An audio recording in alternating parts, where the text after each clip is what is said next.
Рада вас видеть снова. Сообщается, что президент рассматривает смелый шаг, который должен помешать Захрану Мамдани стать следующим мэром Нью-Йорка. По данным The New York Times, президент напрямую говорил по телефону с Эндрю Куомо, который сейчас баллотируется как независимый кандидат. Они говорили о возможном объединении усилий, чтобы не дать Мамдани стать следующим мэром города. Потому что не заблуждайтесь, друзья. Это превращается в общенациональное противостояние капитализма против социализма. И крайне левые уже стоят у ворот. Жители Нью-Йорка не хотят мэра, который идет в связке с президентом, чтобы попрать волю жителей этого города. Все это исходит из понимания того, что для Дональда Трампа победа, которую мы могли бы обеспечить рабочему классу Нью-Йорка, угрожает самим основам его политики. Начну с того, что я жительница Нью-Йорка, и я действительно хочу, чтобы президент вмешался в эту ситуацию. Одно из предвыборных обещаний, которое нам давал президент во время своей предвыборной кампании, заключалось в том, что он собирается спасти Нью-Йорк, потому что за время пандемии и после нее это место превратилось в настоящий сливной отстойник. И именно поэтому мэр Адамс сейчас работает с ним, пытаясь хоть немного навести порядок. Но мы еще очень далеки от того, где должны были бы быть.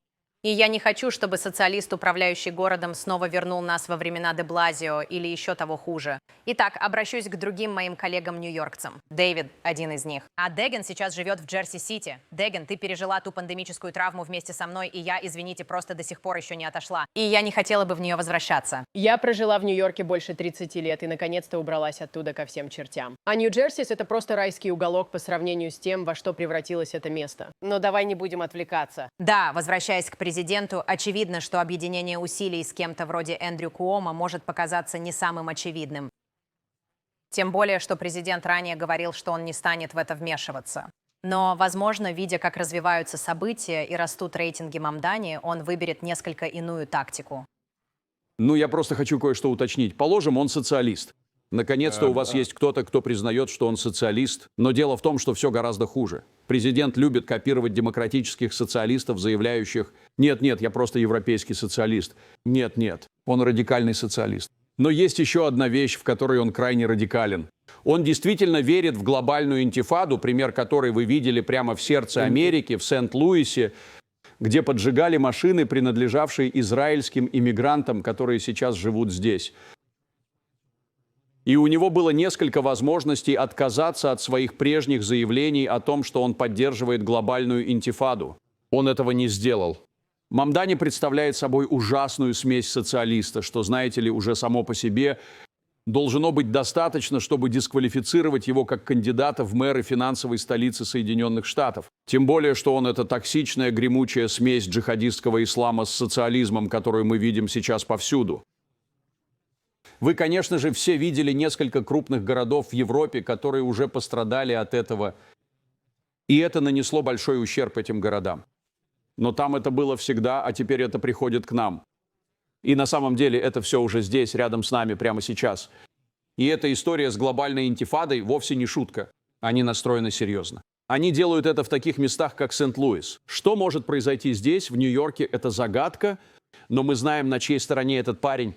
Он на стороне глобальной интифады. Итак, я просто хочу развить мысль, которую вы начали с Дэган, о состоянии Нью-Йорка в том виде, в котором он находится сейчас. Сегодня утром ко мне на экскурсию приехала группа из 30 старшеклассников из округа Митчелл, штат Северная Каролина. И я так волновалась, что кого-нибудь из этих ребят могут обокрасть или избить, или с ними случится что-нибудь еще. К счастью, ничего не произошло. Но это только по милости Божьей ничего плохого не случилось, потому что в Нью-Йорке каждый день происходит много всего ужасного. В прошлую субботу я была в городе и проходила мимо центрального вокзала.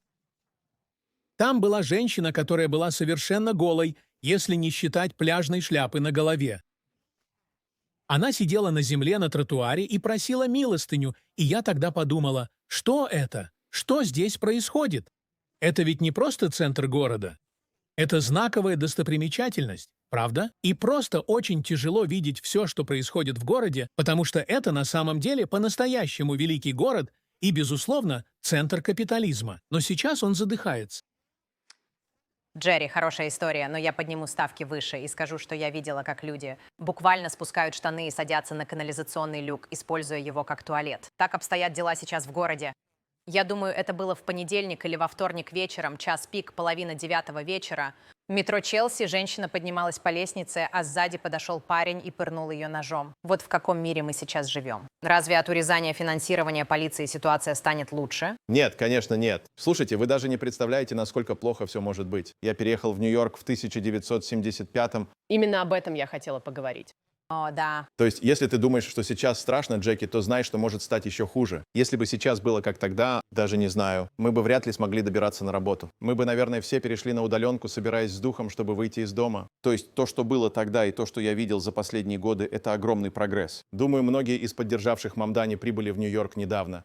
Знаете, если посмотреть на этих людей, многие из них с высшим образованием, вот что интересно, они приезжают сюда со своими идеологическими убеждениями. Неделю назад я как раз прочитал статью о том, что слишком многие из них считают себя элитой, но не получают в жизни того, чего считают себя достойными. Поэтому они пытаются объединиться с теми, кто на дне, и вместе они формируют своего рода коалицию недовольных. Именно они и составляют костяк электората Мамдани, и не только в Нью-Йорке. Очевидно, что в Сиэтле, Чикаго, Миннеаполисе происходит то же самое. Вероятно, Чикаго будет следующим. И знаете, я искренне пытаюсь понять, что движет этими людьми. Думаю, незнание истории и отсутствие общих знаний играют свою роль. Конечно, в школе это может звучать довольно хорошо на бумаге. Я, конечно же, говорю сейчас о социализме, а не обо всем остальном, что он проповедует. Потому что слово, которое они больше всего используют, это справедливость. Но это так опасно. Теперь скажу, что я надеюсь, Трамп все-таки вмешается. И думаю, что сейчас может возникнуть более мощная волна нью-йоркцев, склоняющихся к республиканцам, чем когда-либо прежде. Опять же, просто анекдотичный случай. Неделю назад я был на экспозиции в музее Фрика. И я не мог поверить, сколько людей подошло ко мне. В музее Фрика? В самом сердце манхэттенского либерализма? Думаю, несколько лет назад, если кто-то сказал бы мне привет, я бы был очень удивлен.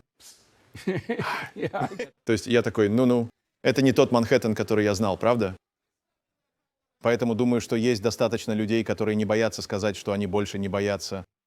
Вы понимаете, о чем я? Раньше фактор запугивания был огромным. Там нельзя было даже намекнуть, что ты склоняешься к республиканцам. Нельзя было произнести вслух, что тебе нравится Дональд Трамп. А теперь можно делать это публично и не где-либо, а в музее Фрика. И если теперь можно это делать там, возможно, пришло время объединиться. Мне сказали, что на Верхнем Вестсайде есть республиканский клуб, буквально с сотнями членов, Правда? которые приходят. Да. И я сказала, Верхний Вестсайд?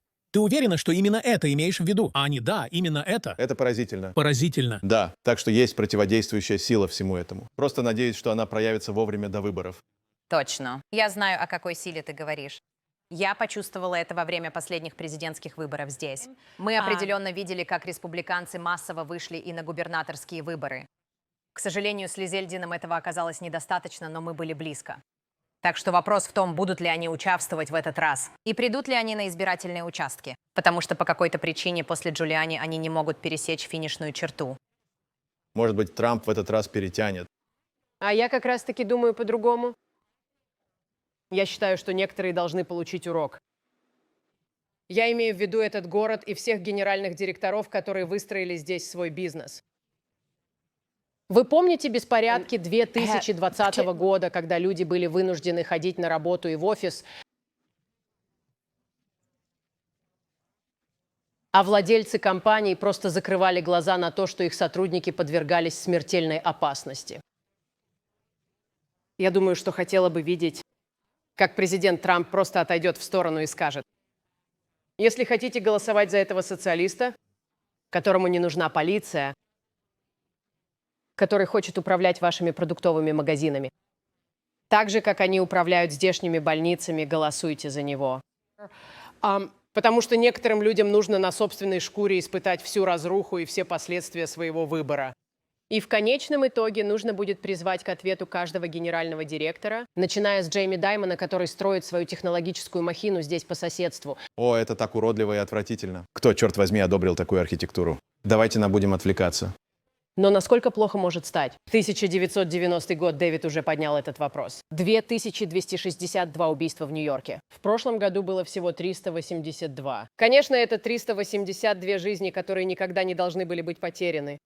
Но на пике преступности было в 6 раз больше убийств, чем в прошлом году. В 1990 году было более 3100 изнасилований и более 100 тысяч ограблений. Опять же, в 6 раз больше, чем в прошлом году. Вы понимаете, насколько плохо все может обернуться? Потому что многое из того, что мы сейчас видим, это психические заболевания. И это психические заболевания в различных видах и формах. Стрелок, который на прошлой неделе убил 4 человек, был серьезно психически болен, в тяжелой форме. Человек, который пытался похитить ребенка в Северной Вирджинии, серьезно психически болен. И пока вы не начнете помещать этих людей в больницы, изолировать их и принуждать к лечению, что на данный момент очень сложно сделать из-за решения Верховного суда 70-х годов, но обязаны начать сажать этих людей за решетку и принудительно лечить их. Это единственный способ сделать наши улицы безопасными. Что осложняет дело, так это то, что они накачаны этой супер-ТГК марихуаной, которая сейчас в ходу. Этот стрелок, о котором вы говорите, который был здесь, он как раз много курил, это очень-очень сильнодействующее средство. Это так популярно. Это не та марихуана, которую курил ваш дедушка, поверьте мне, и она повсюду. Нельзя пройти ни по одной улице на Манхэттене, не почувствовав этот запах. Я чувствую этот запах в нашем здании. Проблема с ТГК в том, что он вызывает психотические эпизоды. Абсолютно. Даже если вы перестанете употреблять наркотик, вы навсегда останетесь шизофреником. Но двойной диагноз – это еще большая проблема.